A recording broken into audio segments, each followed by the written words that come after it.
Alam mo ba na ang pinakamalaking hadlang sa relasyon ng magulang at anak ay hindi laging ang pagkakaiba ng opinyon, hindi rin laging ang kakulangan sa oras, kundi ang kawalan ng bukas na komunikasyon. Yung simpleng pag-uusap. Madalas kasi, sa paglipas ng panahon, unti-unti tayong natatahimik. Dati, kwentuhan kayo ng anak mo gabi-gabi. Dati, kahit simpleng laro o hapunan ay may tawanan. Pero ngayon, parang may pader na sa pagitan nyo. Kapag tinanong mo siya, ang sagot lang ay okay lang. Kapag kumain kayo, walang imikan. At kapag may problema na, saka lang kayo nagkakausap, pero puro sigawan, puro sisihan. Kaya ngayon, ang paalala ko ay simple, ituloy ang bukas na komunikasyon. Kapag nasimulan nyo na ang pag-uusap, huwag mo nang hayaang mawala pa. Kasi ang koneksyon ay parang halaman, kapag hindi mo diniligan, malalanta. Maglaan ng oras. Hindi lang tuwing may problema. Hindi lang kapag kailangan mo siyang pagsabihan. Maglaan ka ng oras para lang makinig. Hindi para magtanong ng grades, hindi para tanungin kung bakit late siya umuwi, kundi para lang maramdaman niyang mahalaga siya. Halimbawa, kapag umuwi siya galing eskwela o trabaho, simpleng tanong lang. Anak, kamusta araw mo? Hindi mo alam, baka sa simpleng tanong na yan, may mabuksan siyang kwento. Baka may kinikimkim pala siya na hindi niya masabi kung hindi mo siya kinakausap ng madalas. Minsan kasi, akala natin okay lang sila. Pero sa totoo lang, natatakot silang mag-open up kasi baka mapagalitan, baka pagtawanan, o baka hindi maintindihan. Pero kapag naramdaman ng anak mo na safe siya sa'yo, na pwede siyang magsabi ng kahit ano, unti-unti, babalik ang tiwala. Tandaan mo rin ito. Kwentuhan mo rin siya. Sabihin mo kung anong nagpapasaya sa'yo. Ikwento mo yung mga panahon na ikaw ay katulad niya, nagkamali, natakot, pero nagpatuloy. Sa ganitong paraan, hindi lang kayo nag-uusap, kayo ay nagkakakilala muli. Walang perpektong magulang. Walang perpektong anak.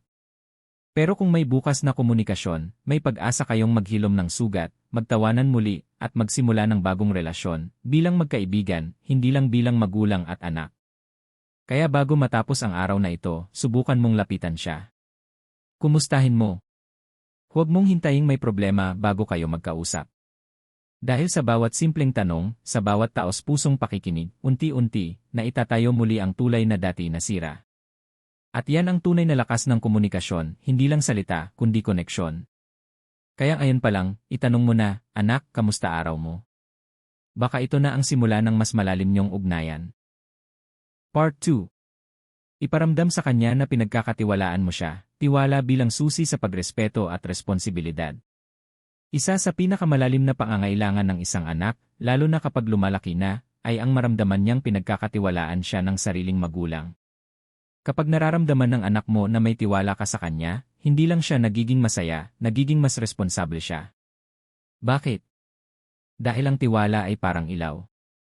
Kapag binigyan mo siya nito, natututo siyang maglakad ng may direksyon.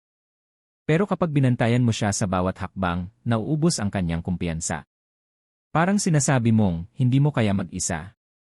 At masakit iyon, lalo kung nasa tamang edad na siya.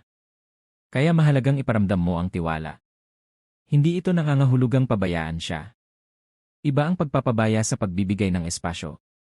Bigyan mo siya ng space. Hayaan mo siyang matutong gumawa ng desisyon. Hayaan mong magkamali siya paminsan-minsan kasi doon siya matututo. Hindi mo kailangang laging ayusin ang bawat problema niya. Minsan, kailangan lang niya ng gabay, hindi ng solusyon. At tandaan mo rin. Iwasan ang paulit-ulit na panghihimasok. Kapag lagi mong pinapaalalahanan na para bang wala siyang sariling bait, ang epekto niyan, hindi siya mas magiging maingat. Ang magiging epekto niyan, lalayo siya sa'yo. Dahil ang sobrang pagpuna ay parang paulit-ulit na sinasabi, wala akong tiwala sa'yo. Kung gusto mong lumapit siya sa'yo, hayaan mong siya mismo ang lumapit. At para mangyari iyon, kailangan niyang maramdaman na ligtas siya sa presensya mo. Gawin mo rin ito, tanungin mo ang opinyon niya. Anak, ano sa tingin mo ang dapat gawin dito? Payo mo, anong magandang paraan para ayusin to? Kapag tinanong mo siya, ipinaparamdam mong mahalaga ang boses niya. Na hindi mo lang siya anak, isa rin siyang taong may sariling kaisipan at kakayahan. At kapag pinaramdam mo sa kanya ang tiwala, ang epekto niyan, mas ginagalang ka rin niya. Kasi ang respeto, hindi lang hinihingi. Iyan ay ginagantihan. Kapag nakita ng anak mo na marunong kang magtiwala, matututo rin siyang maging tapat. Hindi niya kailangang magsinungaling o magtago dahil alam niyang nauunawaan mo siya. At ito ang pinakaimportante. Ang tiwala ay hindi lang para sa kanya, ito rin ay para sa inyong dalawa. Dahil sa bawat tiwala na ibinibigay mo, unti-unting lumalalim ang koneksyon ninyong mag-ama o mag-ina. At sa koneksyong yon, mas madaling magkaunawaan, mas madaling magpatawad, at mas madaling magmahal. Kung gusto mong igalang ka ng anak mo, iparamdam mo munang ikaw ay may tiwala sa kanya. Dahil kung gusto mong respetuhin ka, simulan mo sa pagbibigay ng respeto sa kakayahan niyang tumayo sa sarili niyang paa. Part 3. Maging consistent sa iyong mga salita at gawa, pundasyon ng tunay na respetong magulang-anak. Ang isa sa pinakamahalagang bagay na hinahanap ng isang anak mula sa kanyang magulang ay hindi lang pagmamahal, kundi konsistensya. Bilang magulang, ang bawat kilos mo ay tinitingnan. Ang bawat salita mo ay iniintindi. Pero higit sa lahat, ang anak mo ay tumitingin kung magkaayon ang sinasabi mo at ang ginagawa mo. Bakit ito mahalaga? Dahil ang integridad, ang pagkakaroon ng isang mukha sa salita at gawa, ay siyang tunay na pundasyon ng respeto. Halimbawa, kapag sinabi mong mahalaga ang oras para sa pamilya, pero kada gabi ay nakatutok ka sa trabaho, sa telepono, o sa RIE, mararamdaman yan ng anak mo. Kahit hindi niya sabihin, iniisip niya. Talaga bang mahalaga kami, o sinasabi lang niya yan? Ang magandang intensyon ay hindi sapat kung hindi ito sinusuportahan ng makatotohanang aksyon. Kapag may sinabi ka, panindigan mo. Kung nangako kang dadalo sa isang importanteng araw ng anak mo, gawin mo ang lahat para matupad yon. Dahil minsan, ang isang pagkabigo ay mas mabigat kaysa sa 1,000 salita. At kapag hindi mo natupad, huwag kang magpalusot.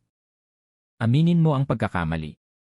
Dahil sa bawat pag-amin mo, natututo ang anak mo na maging totoo rin. Natututo siyang humingi ng tawad, tumanggap ng pagkukulang, at magsikap na bumawi.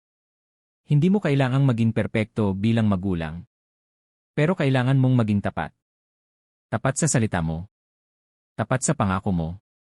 Tapat sa mga aral na gusto mong ipamana. Isa pang halimbawa. Kung sinasabi mong hindi dapat sumigaw, pero kapag galit ka ay sumisigaw ka rin, hindi salita ang matutunan ng anak mo, kundi kilos mo. Ang tanong ngayon ay, gusto mo bang igalang ka dahil takot siya sa'yo? O gusto mong igalang ka dahil alam niyang totoo ka sa sarili mo? Dahil ang respeto ay hindi hinihingi, kundi pinapatunayan. Pinapatunayan sa araw-araw. Sa maliliit na bagay, tulad ng pagtupad sa usapan. Sa malalalim na bagay, tulad ng pagharap sa sariling pagkakamali. At ito ang pinakamahalaga. Kapag naging consistent ka sa salita at gawa, lumalaki ang anak mo na marunong ding tumupad sa salita. Nagiging responsable siya. Nagiging mapagkakatiwalaan. At higit sa lahat, nakikita niya sa iyo ang klase ng taong gusto rin niyang maging. Kung gusto mo, Part 4. Ipagdasal at ipagkatiwala mo sa Diyos ang relasyon ninyo, ang lihim ng tunay na pagbabalik ng respetong anak sa magulang. Bilang mga magulang, gagawin natin ang lahat para maibalik ang respeto ng anak natin. Magsisikap tayong baguhin ang sarili, ayusin ang komunikasyon, ipakita ang malasakit, at panindigan ang salita't gawa. Pero may isang bagay na hindi natin kayang hawakan, ang puso ng anak natin. Kahit gaano pa tayo kaayos magsalita, kahit gaano pa kaayos ang mga intensyon natin. Kung sarado ang puso ng anak mo, mahirap itong buksan gamit lang ang sariling paraan. Dito pumapasok ang papel ng pananampalataya. Sa likod ng lahat ng pagsusumikap, kailangan nating lumapit sa Diyos. Ipagkatiwala natin sa Kanya ang relasyong pilit nating binubuo. Dahil may mga sugat na tanging Diyos lang ang kayang pagalingin. May mga puso na tanging Diyos lang ang kayang palambutin. Manalangin ka para sa anak mo. Hindi kailangan ng magarbong panalangin.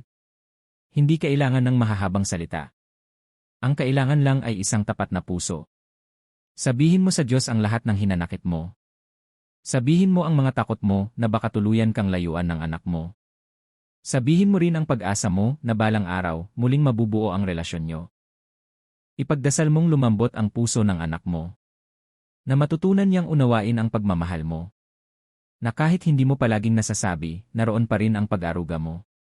Ipagdasal mo rin ang sarili mo. Nagabayan ka ng Diyos bilang magulang. Nabigyan ka niya ng lakas, ng pasensya, at higit sa lahat, ng kababang loob na tanggapin kung saan ka nagkulang. Bakit mahalaga ito? Dahil ang respeto ay hindi lang relasyong emosyonal. Ito rin ay relasyong espiritual. Kapag isinama mo ang Diyos sa gitna ninyong mag-ina o mag-ama, mas madaling na ibabalik ang nawalang koneksyon. Ang panalangin ay tulay. Tulay sa pagitan ng puso mong sugatan at puso ng anak mong nalalayo. Tulay sa pagitan ng pagkakamali at pagpapatawad. Tulay sa pagitan ng dati at ng bagong simula. At kahit hindi agad-agad mo makita ang resulta, maniwala kang kumikilos ang Diyos sa likod ng katahimikan. Kaya anuman ang estado ng relasyon nyo ngayon, huwag kang bibitaw. Sa tuwing gigising ka sa umaga, ipagdasal mo ang anak mo. Sa bawat tahimik na gabi, banggitin mo ang pangalan niya sa dasal. At sa bawat araw na parang walang nangyayari, manalig ka. Dahil ang respeto na binuo sa dasal, gabay, at pagmamahal ay hindi basta-basta nawawala. Sa Diyos mo ilapit ang relasyon nyo. Dahil kung siya ang nasa gitna, walang lamat na hindi kayang ayusin, at walang pusong hindi kayang baguhin. Part 5. Ipakita ang walang kondisyong pagmamahal, pundasyon ng tunay na respeto ng anak sa magulang. Sa lahat ng paraan para muling makuha ang respeto ng anak mo, isa lang ang kailanman ay hindi dapat mawala. Ang pagmamahal mo sa kanya. At hindi lang basta pagmamahal, kundi walang kondisyong pagmamahal. Anong ibig sabihin ito? Ibig sabihin, mahal mo siya kahit minsan masakit na ang salita niya. Mahal mo siya kahit parang hindi na siya nakikinig. Mahal mo siya kahit na hindi mo na nararamdaman ang dating lambing. O kahit minsan, parang hindi ka na mahalaga sa buhay niya. Bakit mo pa rin siya mahal? Dahil anak mo siya. Hindi dahil mabait siya. Hindi dahil sumusunod siya. Hindi dahil pinagmamalaki ka niya. Mahal mo siya kasi ikaw ang magulang niya. Ang pagmamahal ng isang magulang ay hindi dapat nakabase sa performance ng anak. Hindi ito pwedeng nakatali lang sa kapag mabait ka, mahal kita. Kapag hindi, lalayo ako. Hindi ganoon ang pagmamahal. At narito ang isang lihim. Ang taong tunay na minahal ay natututong rumespeto ng kusa. Kapag naramdaman ng anak mo na mahal mo siya sa kabila ng lahat, unti-unti niyang mararamdaman ang halaga mo. Hindi mo kailangang ipilit ang respeto, kusang ibinibigay ito kapag ang puso ay minahal ng totoo. Kaya kahit mahirap, kahit parang hindi sulit, kahit parang ikaw na lang ang lumalaban, patuloy kang magmahal.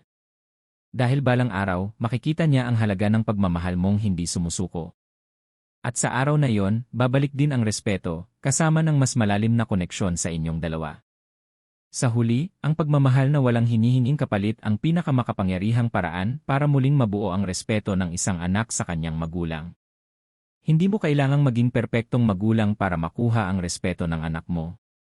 Ulitin ko, hindi mo kailangang maging perpekto. Ang kailangan mo lang ay maging totoo. Maging bukas sa pag-uusap. Maging mapagpakumbaba sa pagkakamali. At higit sa lahat, maging tapat sa pagmamahal mo. Sa mundo kung saan maraming bagay ang mabilis nawawala, oras, atensyon, pasensya. Isa lang ang hindi dapat mawala. Ang koneksyon mo sa anak mo. Minsan masakit. Minsan mapapaluhod ka sa bigat ng loob. Minsan mapapaisip ka, mahal pa ba ako ng anak ko? O may halaga pa ba ako sa buhay niya? Pinapanday ito sa araw-araw. Sa mga simpleng tanong na, kamusta ka? Sa mga tahimik na pag-unawa. Sa mga pagkilalang, kahit magkaiba kayo ng pananaw, pareho kayong nagmamahal. Kaya sa pagtatapos ng mensaheng ito, ang pabaon ko sa iyo ay ito. Magmahal ka pa rin. Magtiwala ka pa rin. At higit sa lahat, manalangin ka pa rin. Dahil kapag ang Diyos ang sentro ng relasyon niyo ng anak mo, walang lamat na hindi kayang ayusin. Walang distansyang hindi kayang tawirin. At walang pusong hindi kayang palambutin. At kung nagustuhan mo ang video na ito, mag-iwan ng comment sa baba at like and subscribe para updated kayo parati sa mga bagong videos ko. Salamat.